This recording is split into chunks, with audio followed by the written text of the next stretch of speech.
안녕하십니까. 둔산동 Q&A 공부방 동화쌤입니다. 시일기의 장점. 이제 옆에 있는 학생이 이렇게 써놨어요. 이렇게 써놨는데, 이렇게 이 질문을 이렇게 답변을 하더라도 이렇게 나열보다는 어떤 배경 이론을 중심으로 이제 꼬아서 연결하는 게 더 중요하니까. 그죠? 네. 자, 시를 하면, 시는 공자는 사무사라고 그랬고, T.S. 엘리어트는 뭐 운율의 미학이라고 그랬습니다. 근데 어쨌든 시가 가장 중요한 특징은 운율성이에요. 운율성. 그러면 리듬, 운율성이고 운율 있게 써야 되는데 이거를 짧게 써요. 간결하게. 그래서 함축성이에요.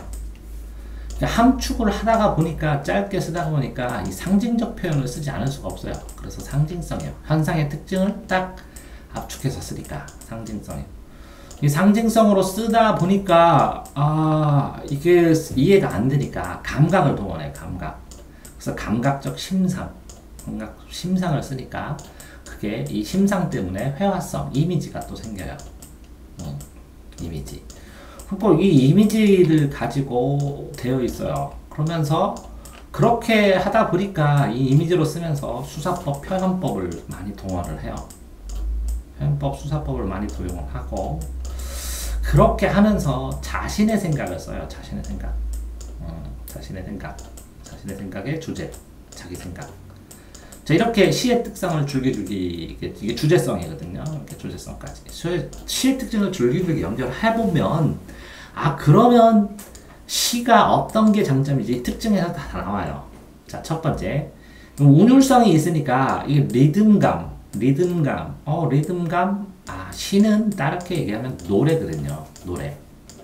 리듬감을 가지고 노래를 듣게 되면, 감정으로 치면, 이게 시는 문학이거든요. 그러면 이 문학이기 때문에 노래를 통해서 감정이 정화돼요. 그래서 느낄 감, 움직일 감, 감정이 움직이죠. 이게 문학이라는 뜻이에요. 문학. 그러면 느껴서 감정이 움직이는 문학이기 때문에 카타르시스, 감정의 정화를 얻는 거예요. 감정이 정화가 됩니다. 깨끗하게. 그러니까 어떤 스트레스나 어떤 생각들이 실타래 풀리는 느낌을 갖게 된다는 것이죠. 장점이죠. 또 하나는 이렇게 함축해서 짧게 써야 돼요. 포함해서 압축해서. 그래서 짧아서 이해하기가 힘든 단점도 있지만 이거를 이해하게 되면 이렇게 언어를 간결하게 쓸 수 있구나. 깔끔하게. 길게 중언부언하지 않고 간결하게 글을 쓸 수 있고 간결하게 표현할 수 있다는 걸 배우는 거죠. 자, 그런 상황에서 다시 이게 현상의 특징은 상징을 이해하면 이렇거든요. 원관념은 생략한 채 보조관념만으로 어떤 대상들을 막 설명해요. 설명을 해서 그 보조관념으로 이 가운데 있는 것들을 이해하게 되죠. 그러니까 현상의 특징이니까 상황을 잘 이해하게 되는 능력이 생겨요. 그럼 상황을 이해한다는 건 뭐냐? 육하원칙으로 이런 게 육하원칙으로 보면 이렇게 되니까 이런 상황에서 이런 느낌에서 이런 감정에서 이런 식으로 사람들이 이해하기를 하는구나 라는 상황 구성. 그러면 대인관계도 늘어나고 이해의 폭도 늘어나고 언어를 해석하는 능력이 굉장히 향상이 되죠. 이해됐나요? 거기다가 이런 언어 상상을 감각적인 걸 동원해요. 그럼 오감각을 동원하는 거거든요. 이게 관찰을 하거나 발명을 하거나 이렇게 오감각을 활용한 기초적인 관찰에서 이 감각을 공감각으로 이 감각과 인감각을 융합할 수 있는 융합적 사고도 많이 커져요. 융합적 사고도 커지고 이게 시는 사실이 있는데 사실이 아니라 그거를 사실이 아닌 문학적 표현으로 그렇죠? 문학적 표현. 그러니까 원관념은 사실이에요. 청각이 시각화되는 공감각 같은 거 보면 이게 원관념은 사실의 감각인데 이 사실의 감각을 문학적 감각으로 변형해서 바꾸니까 창의성도 커지거든요. 창의성도 굉장히 많이 커집니다. 그렇기 때문에 융합적 사고와 창의성인 현대인이 가져야 할 가장 큰 특징을 시를 통해서 훈련할 수 있으니까 굉장히 좋죠. 또 오감각을 통해서 다양한 분석의 시각을 얻을 수가 있으니까 이 통합적 시각을 훈련하는 데도 굉장히 중요한 시점을 단련하고 훈련하는 데도 굉장히 도움이 됩니다. 이런 단련한 걸 가지고 이렇게 표현법으로, 수사법으로 사람들에게 더 맵시 있게 표현하는 방법, 수식하는, 수식. 말을 수식하고 표현하는 방법을 배우게 되니까 자기 생각을 정리해서 설명하면서 뚜렷하게 무엇을 상대방이 원하는지, 내가 무엇을 표현할 수 있는지를 알게 되니까 언어에 대한 감각이라는 것이 완성되고 형성되고 하는 것입니다.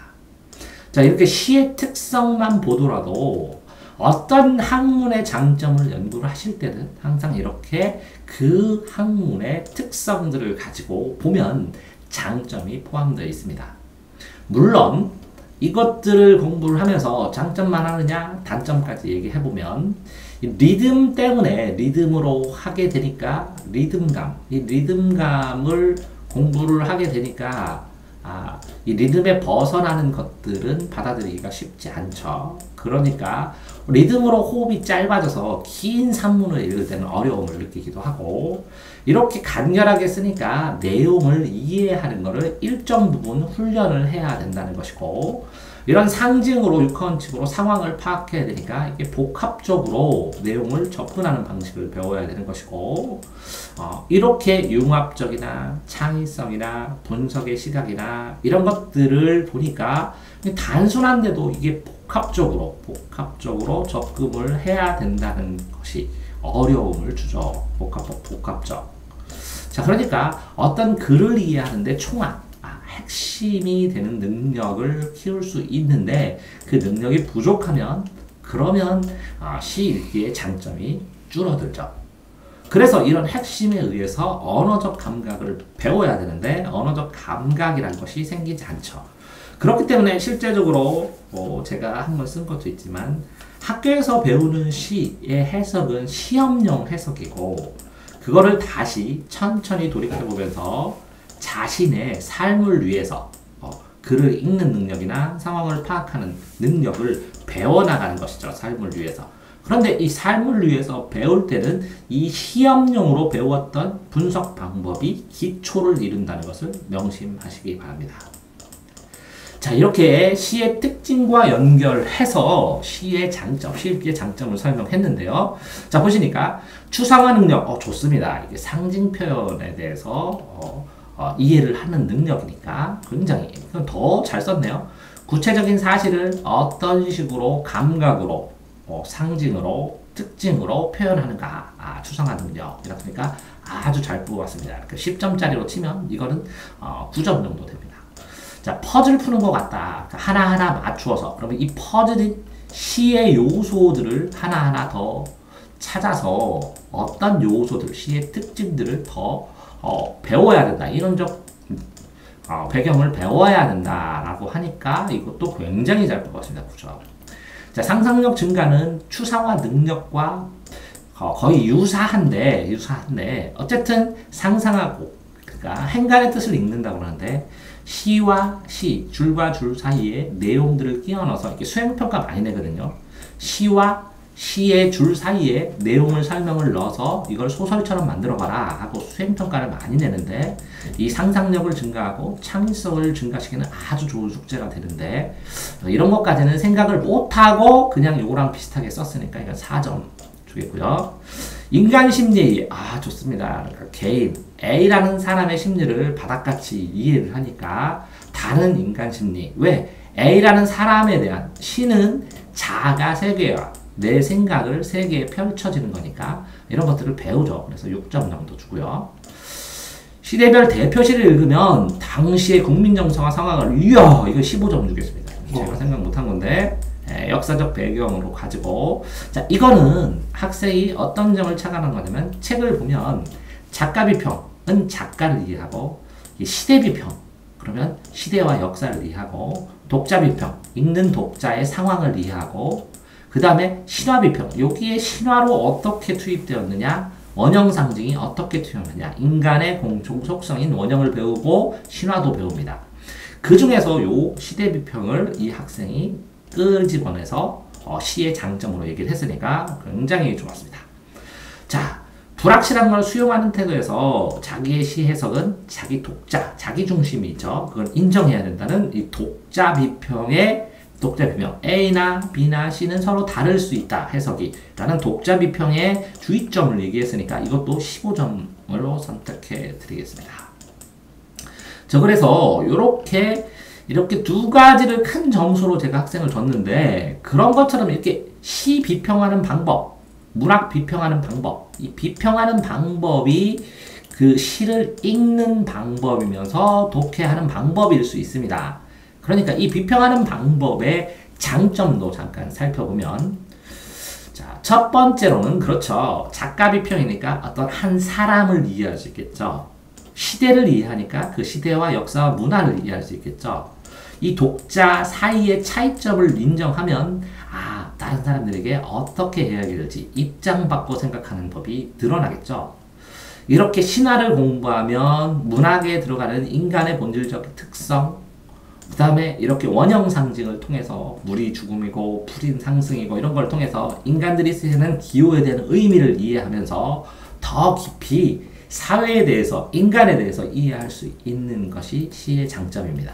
그래서 학생은 무의식 중에 이렇게 비평의 방법을 통해서 시각 훈련이 어느 정도 돼 있으니까 시각을 중심으로 답변을 한 것 같고요. 자, 그러면 시각을 중심으로 재정리하면 이건 독자 비평, 요거는 시대 비평, 자, 이거는 인간 심리니까 이건 작가 비평과 독자 비평, 요거는 상상력 증가니까 독자 비평. 자, 퍼즐을 푼다는 것은 이거는 절대적인 내용이니까 내용, 구조적, 내재적 비평, 내재적, 구조적, 절대적인 내용에 대한 이해. 그 다음에 추상화 능력이 증가하면 이것도 독자 비평으로 볼만 하겠네요. 그러면 추상화 능력의 가장 극단화된 게 신화, 원형 상징이거든요. 그러니까 원형 비평, 신화 비평이라고 볼 수도 있겠네요. 그러면 요거 다 해서 요거 독자 비평 했죠? 근데 작가는 이란 말을 안 썼으니까 좀 아쉽기도 하고, 요거는 시대 비평 명확하게 했고 독자 비평도 명확하게 했고 요것도 추상화라고 뭉뚱그렸었죠. 그러면 이거를 썼을 때 이렇게 글의 비평 방법과 관련지어서 시의 장점을 논술하겠다 이렇게 했으면 기준이 있는 아주 훌륭한 글이 될 수 있었을 텐데 무의식적으로만 이렇게 해서 아쉽습니다. 그래서 총 점수는 한 65점 정도 되겠습니다. 만약 기준을 썼으면 15점이 더 포함돼서 80점 선을 맞을 수 있었을 텐데 본인이 기준이란 걸 확정시키고 글을 썼다면 하는 생각을 갖습니다. 이제 훌륭했습니다. 대전 금산동 Q&A 공부방 동화쌤입니다. 고맙습니다.